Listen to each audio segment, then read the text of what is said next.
शहर की चकाचौंध से दूर पहाड़ों के बीच बसा एक शांत कस्बा। धुंध से ढकी सड़कों पर ठंडी हवाएं सरसराती थी। सड़क के किनारे देवदार के लंबे लंबे पेड़ मानो किसी रहस्य को अपने भीतर समेटे खड़े थे। आरव और नायरा, नई नवीली शादीशुदा जोड़ी, टैक्सी से होटल की ओर जा रहे थे। नायरा ने खिड़की से बाहर झांका। कितनी खामोश जगह है, जैसे वक्त रुक सा गया हो। आरव ने मुस्कुराकर उसका हाथ पकड़ लिया। यही तो चाहिए हमें, शांति, सिर्फ हम दोनों। पर टैक्सी ड्राइवर एक बूढ़ा आदमी था। उसने उनके पीछे के शीशे में झांकते हुए बोला, साहब, होटल से ज़्यादा बाहर मत घूमना। रात में यहाँ रातें थोड़ी अजीब होती है। नायरा ने बाहें सिकोड़ ली। क्यों अजीब मतलब? बूढ़ा ड्राइवर हल्का सा हंसा, लेकिन उस हंसी में डर छिपा था। कहते हैं पहाड़ अपनी परिचय में राज छुपा कर रखते हैं। कभी कभी इंसान देखता कुछ और है और मिलता कुछ और। आरव ने बात टालते हुए कहा, भैया बस गाड़ी चलाइए, हम यहाँ हनीमून मनाने आए हैं, भूत प्रेत की कहानियाँ सुनने नहीं। टैक्सी कुछ देर खामोशी में चल रही थी। आखिरकार वे एक पुरानी लेकिन शाही दिखने वाले होटल के सामने पहुंचे। Hotel Blue mist. उसकी ऊंची ऊंची खिड़कियों पर पीली रोशनी झिलमिला रही थी। बाहर से देखने में होटल भव्य था, लेकिन किसी पुराने महल जैसा लगता था, जैसे कई दशक पहले का बना हुआ। जैसे ही वे रिसेप्शन पर पहुंचे, वहां बैठी रिसेप्शनिस्ट ने उन्हें हल्की रहस्यमयी मुस्कान के साथ देखा। Welcome mister and missus Aarav. Naira चौंक गई। आपको हमारा नाम कैसे पता? महिला ने केवल मुस्कुराते हुए रजिस्टर आगे बढ़ा दिया। हमें सब पता होता है। आप दोनों हमारे स्पेशल गेस्ट हैं। नायरा ने सिहरन महसूस की, लेकिन कुछ कहा नहीं। उन्हें कमरा नंबर 207 मिला। कमरा शानदार था। दीवार पर पुरानी टेक्स्ट पेंटिंग, लकड़ी की खिड़की से बाहर धुंध से ढकी घाटी का नजारा और कमरे के बीचों बीच बड़ा सा 4 पाई बिस्तर। नायरा ने धीरे से कहा, यह कमरा अजीब सा लग रहा है ना? आरव ने उसकी कमर में हाथ डालकर कहा, अजीब नहीं, रोमांटिक। पर रात गहराने लगी और तभी नायरा ने महसूस किया कि खिड़की के बाहर कोई परछाई खड़ी है। उसने सोचा होटल स्टाफ होगा, लेकिन जब उसने ध्यान से देखा, वो परछाई धुंध में धुल गई।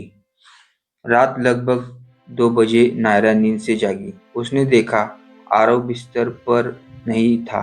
कमरे की खिड़की खुली थी और ठंडी हवा अंदर आ रही थी। वो घबरा कर उठी। आरव, आरव कहाँ हो तुम? अचानक उसने देखा आरव खिड़की के पास खड़ा है, बिल्कुल स्थिर, बिना हिले डुले। उसकी पीठ उसकी तरफ थी। नायरा धीरे से पास गई और कांपते हुए बोली, आरव, तुम वहाँ क्यों खड़े हो? धीरे धीरे आरव ने अपना चेहरा मोड़ा। उसकी आंखें बिल्कुल खाली थी, जैसे किसी और का चेहरा हो। और वो फुसफुसाया, यहाँ सिर्फ मैं नहीं हूँ। नायरा चीख उठी। नायरा की चीख सुनकर कमरे में हलचल मच गई। बिस्तर के पास रखे लैंप का बल्ब अचानक टिमटिमाने लगा और फिर बुझ गया। पूरा कमरा अंधेरे में डूब गया। नायरा हड़बड़ाकर पीछे हट गई। आरव, ये तुम हो ना? मुझे डरा क्यों रहा हो? लेकिन अगले ही पल जैसे किसी ने उसकी आंखों पर से पर्दा हटा दिया हो, उसने देखा कि आरव फिर से बिल्कुल सामान्य खड़ा था। उसकी आंखें अब सामान्य थी। आरव चौंक कर बोला, नायरा, तुम इतनी घबराई हो क्यों हो? मैं तो बस खिड़की बंद करने उठा था। तुम चिल्लाई क्यों?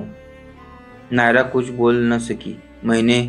मैंने देखा कि तुम। उसकी आवाज कांप गई। आरव ने पास आकर उसका हाथ थाम लिया। बेबी, शायद तुम्हें सपना आया होगा। ये नई जगह है, ठंड है, नींद पूरी नहीं हुई, दिमाग खेल खेलता है। नायरा चाहकर भी बहस नहीं कर सकी। वो थकी हुई थी, लेकिन उसके मन में कहीं न कहीं डर का बीज पड़ चुका था। अगली सुबह कमरे की खिड़की से हल्की धूप अंदर आ रही थी। नायरा की आंख खुली तो उसने देखा कि आरव बिस्तर पर गहरी नींद में है। वो धीरे से उठी और खिड़की की तरफ गई। बाहर घाटी पर गहरी धुंध फैली थी, लेकिन धुंध के बीच उसे लगा जैसे कोई औरत खड़ी है।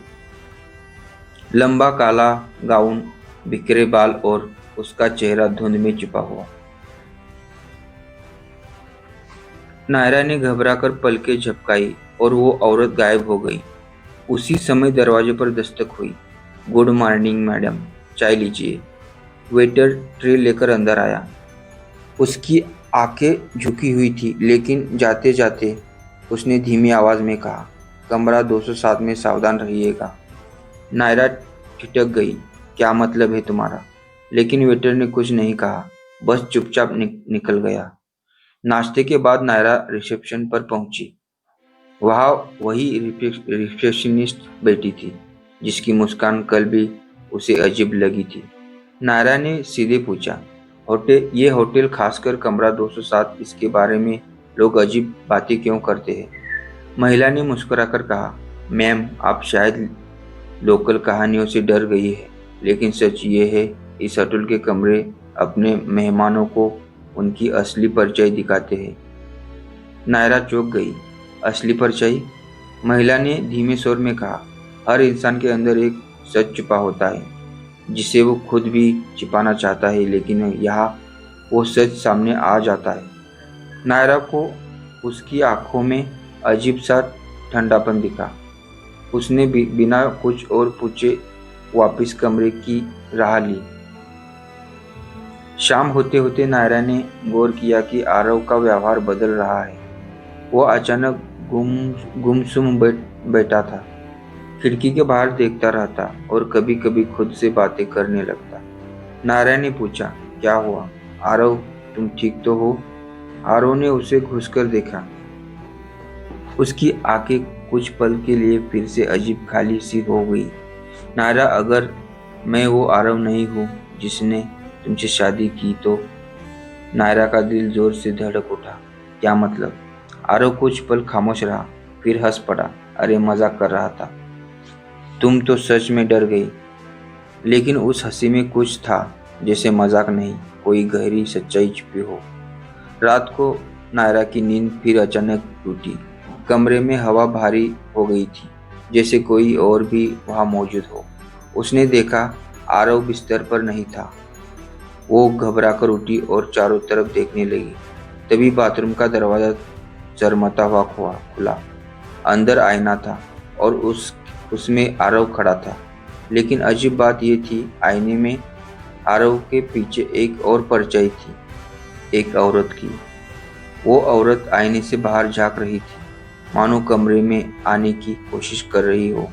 नायरा के मुंह से चीख निकलते निकलते रह गई। आईने के सामने खड़ी नायरा का दिल जोर जोर से धड़क रहा था। उसने साफ देखा था, आरव के पीछे एक औरत की परछाई थी। लंबा काला गाउन, बिखरे बाल और चेहरा धुंध से ढका हुआ। लेकिन अगले ही पल जब उसने दोबारा ध्यान से देखा, आईने में सिर्फ आरव था।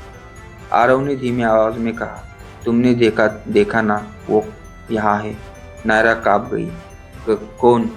आरव की आंखें में अजीब चमक थी, जिसमें मैं बचकर भाग रहा था, जिस वजह से हम यहाँ आए हैं। नायरा अवाक रह गई। तुम्हारा क्या मतलब है? तुम क्या छिपा रहे हो आरव? आरव अचानक चुप हो गया, जैसे खुद से लड़ रहा हो। फिर वो बाथरूम से बाहर निकल गया और बिस्तर पर गिर पड़ा। कुछ ही पलों में वो गहरी नींद में चल गया। लेकिन नायरा की नींद तो जैसे उड़ चुकी थी। सुबह होते ही नायरा ने ठान लिया कि वो इस रहस्य को खोलेगी। आरव से सीधे सवाल करने का फायदा नहीं था। वो रिसेप्शन पर पहुंची और रिसेप्शनिस्ट से बोली, क्या मैं इस होटल का पुराना रिकॉर्ड देख सकती हूँ? दरअसल मैं एक लेखक हूँ और यहाँ की कहानियों मेरे लिए महत्वपूर्ण हो सकती है। महिला ने उसकी आंखों में गहराई से देखा और फिर धीरे से कहा, ठीक है, लेकिन याद रखिए, हर कहानी का सच सुनने लायक नहीं होता। नायरा को पुराने गेस्ट रजिस्टर दिखाए गए। जब उसने पन्ने पलटे तो उसकी नज़र 3 साल पुराने एक पन्ने पर अटक गई। कमरा नंबर 207, मिस्टर आरव मल्होत्रा और मिसेस संजना मल्होत्रा। नायरा की सांसें थम गई। उसने तारीख देखी, वही तारीख थी जिस दिन आरव ने उसे बताया था कि वो एक बिजनेस टूर पर था। मतलब आरव पहले भी इसी होटल में आ चुका था, किसी और औरत के साथ। कमरे में लौटते ही नायरा ने आरव से सीधे पूछा, तुम यहाँ पहले आ चुके हो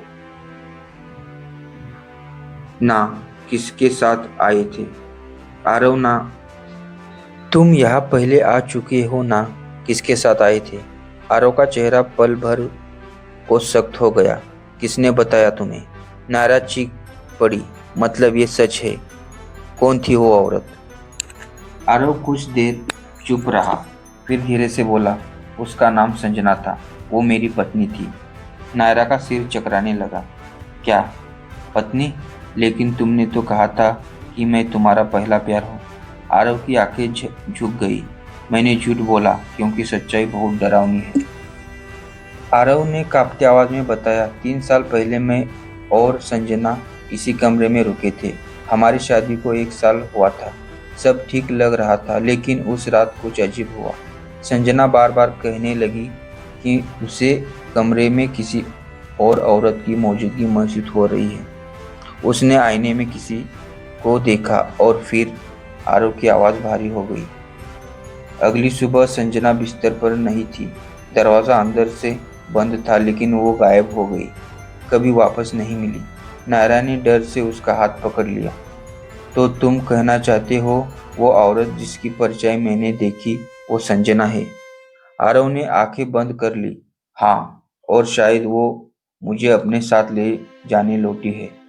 उस रात नायरा ने तय किया कि चाहे जो हो, आरव को अकेला नहीं छोड़ेगी। लेकिन आधी रात को अचानक लाइट चली गई। कमरे में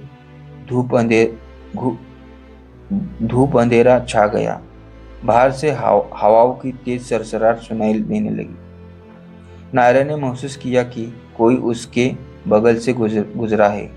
ठंडी हवा का झोंका उसने कानों को छू गया। वो घबरा कर आरव की ओर मुड़ी, लेकिन बिस्तर खाली था। अचानक आईने से फुसफुसाहट आई, वो तुम्हारा कभी था ही नहीं। नायरा कांपते हुए आईने की ओर बढ़ी। आईने में उसने देखा आरव खड़ा है, लेकिन उसके बगल में संजना की परछाई भी है। संजना की आंखें लाल चमक रही थी। उसने सीधे नायरा की ओर देखा और कहा, तुम उसे नहीं रख सकते, वो मेरा है। नायरा चीख पड़ी।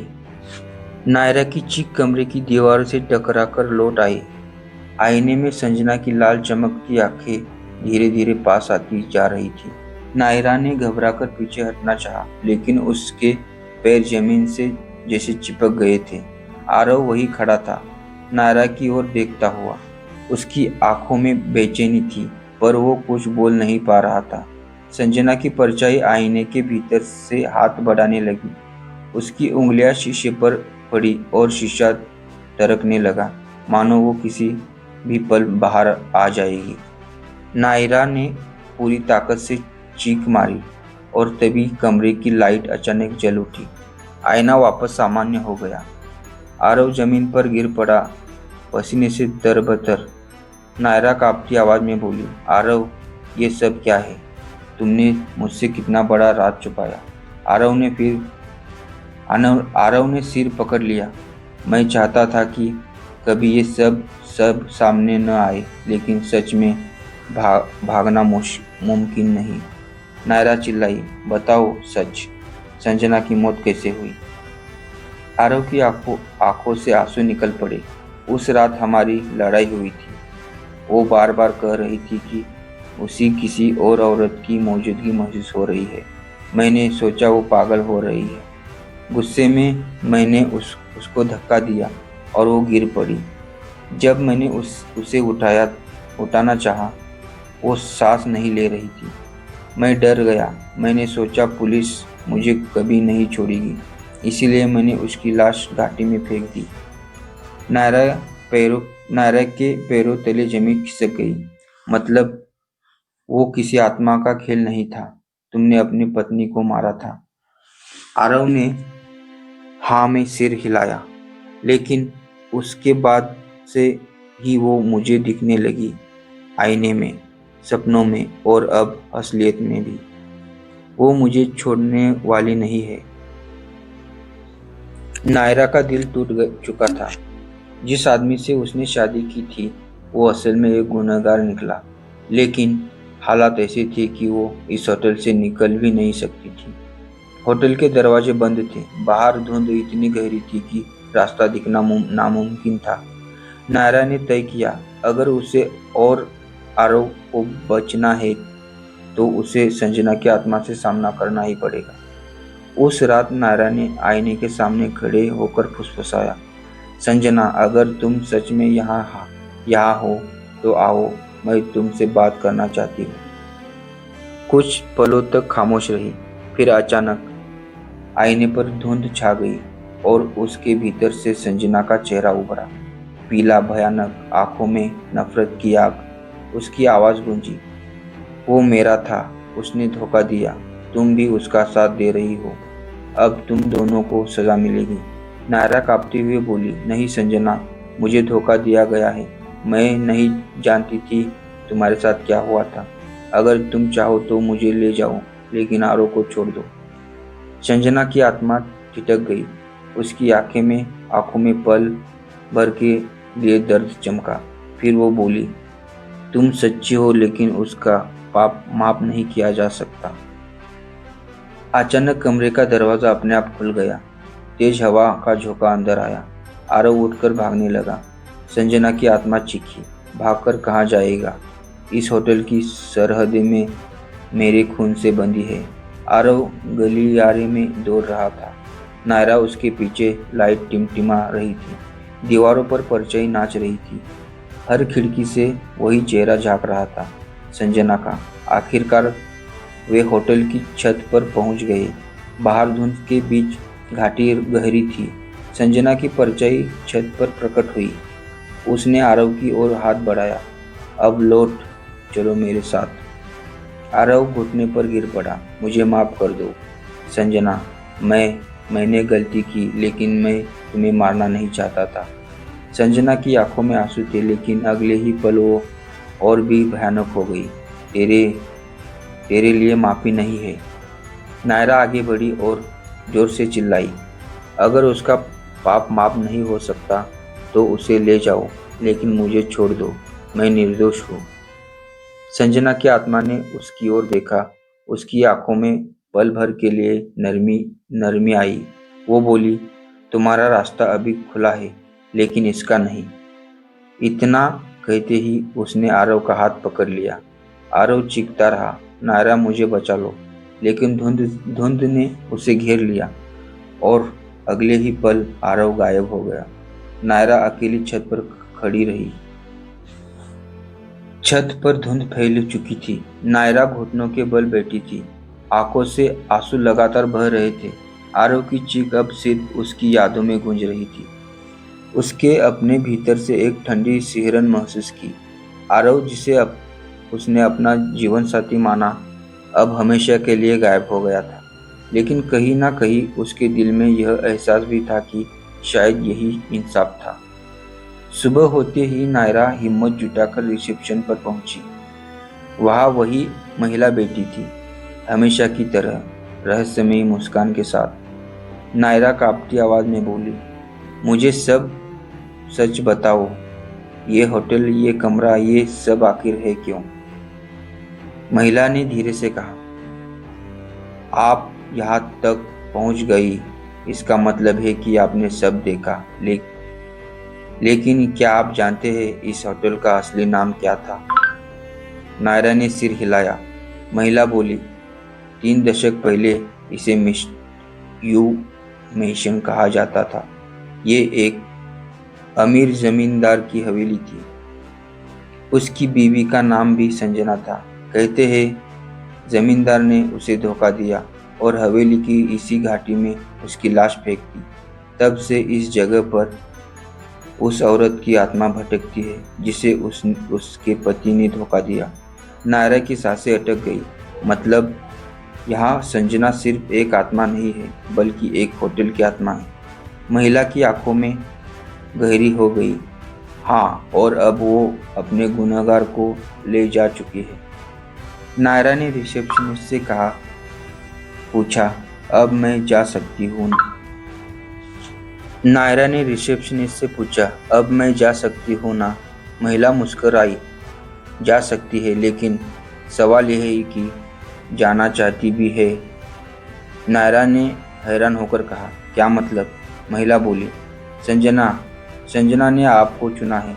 आप निर्दोष है, पर उसने आपको यहाँ इसलिए छोड़ा है ताकि आप इस होटल का सच दुनिया के तक पहुँचा सकें, वरना ये सिलसिला कभी खत्म नहीं होगा। नायरा के भीतर एक नई जिम्मेदारी का बोझ उतर आया। वो चाहकर भी भाग नहीं सकती। उस रात नायरा ने कमरा 207 का दरवाजा बंद नहीं किया। उसने मोमबत्ती जलाई और आईने के सामने बैठ गई। संजना, अगर तुम सुन रही हो तो सामने आओ, मैं भागूंगी नहीं। धीरे धीरे आईने पर धुंध जमा होने लगी। फिर वही चेहरा उभरा, संजना का, लेकिन इस बार उसकी आंखों में सिर्फ नफरत थी। नफरत नहीं थी बल्कि दर्द भी था। नायरा ने हिम्मत करके कहा, मुझे पता है तुम्हारे साथ गलत हुआ है, लेकिन हर बार एक औरत की जान लेकर तुम्हें क्या मिलता है? तुम्हें इंसाफ चाहिए या बदला? संजना चुप रही। उसकी आंखों से आंसू बहने लगे, लेकिन अगले ही पल उसका चेहरा फिर भयानक हो गया। तुम इंसान हो, मेरी पीड़ा नहीं समझ सकती। मुझे धोखा देने वालों की चीखें चाहिए। नायरा कांपते हुए बोली, तो मुझे रहने दो। मैं तुम्हारी कहानी बाहर ले जाऊंगी ताकि हर कोई जाने कि तुम्हारे साथ क्या हुआ था। अगर तुम्हें इंसाफ चाहिए तो मैं तुम्हारी आवाज़ बनूंगी। संजना का चेहरा पल भर के लिए नरम हुआ। उसने कहा, शायद यही मेरा इंतजार था। कोई ऐसा जो मेरी बात सुने, सिर्फ मेरे दर्द को नहीं, मेरी सच्चाई को भी देखे। आईना चमक उठा, मोमबत्ती की लो तेज हुई। नायरा ने महसूस किया कि कमरे का बोझ हल्का हो रहा है। लेकिन तभी रिसेप्शन में घंटी की आवाज़ आई, जैसे किसी ने नया चेक इन किया हो। नायरा भागकर नीचे पहुंची। रिसेप्शन पर वही महिला खड़ी थी, लेकिन अब उसके साथ एक नया जोड़ा खड़ा था, हंसता खेलता, बिल्कुल वैसे ही जैसे नायरा और आरव आए थे। महिला ने रहस्यमयी मुस्कान के साथ रजिस्टर खोला और बोली, welcome to Hotel Blue Mist, कमरा 207 तैयार है। नायरा ने सिंह कर उस जोड़ों की ओर देखा। क्या है सिलसिला, कभी रुकेगा? रिसेप्शन पर खड़े उस नए जोड़े को देखकर नायरा का दिल धड़क उठा। उसने चेहरों पर वही मासूम हंसी थी जो कभी उसकी और आरव की थी। उन्हें अंदाज भी नहीं था कि वो किस अंधेरे जाल में फंसने वाले हैं। नायरा ने रिसेप्शनिस्ट की ओर देखा।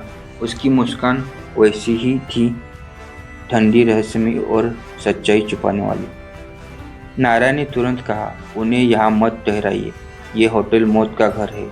रिसेप्शनिस्ट ने नायरा की आंखों में सीधे देखते हुए कहा, अगर तुम सच में चाहती हो कि ये सिलसिला रुके तो तुम्हें वही करना होगा जो संजना चाहती है, वरना ये जोड़ा भी वही देखेगा जो तुमने देखा।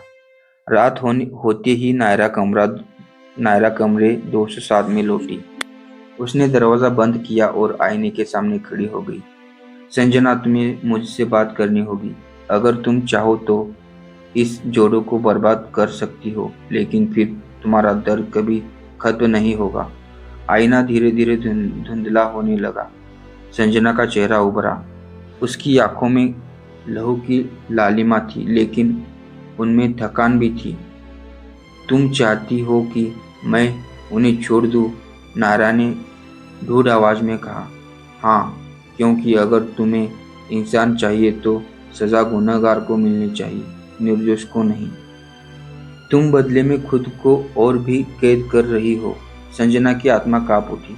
मेरा गुनहगार तो जा चुका है, लेकिन मेरा दर्द बाकी है। नायरा ने आंसू भरी आंखों से कहा, तुम्हें कोई रास्ता चुनना होगा। मैं वादा करती हूँ कि तुम्हारी कहानी दुनिया तक पहुंचाऊंगी। लोग जानेंगे कि संजना को कैसे धोखा मिला।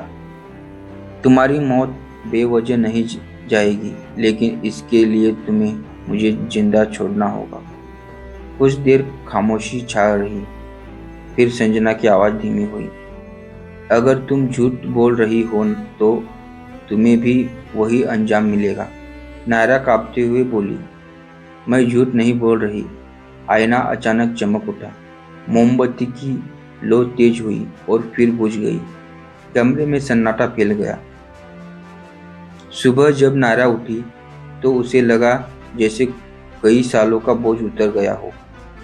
कमरा अब सामान्य लग रहा था। आईना साफ था, उसमें सिर्फ उसका ही चेहरा दिख रहा था। वो रिसेप्शन पर पहुंची।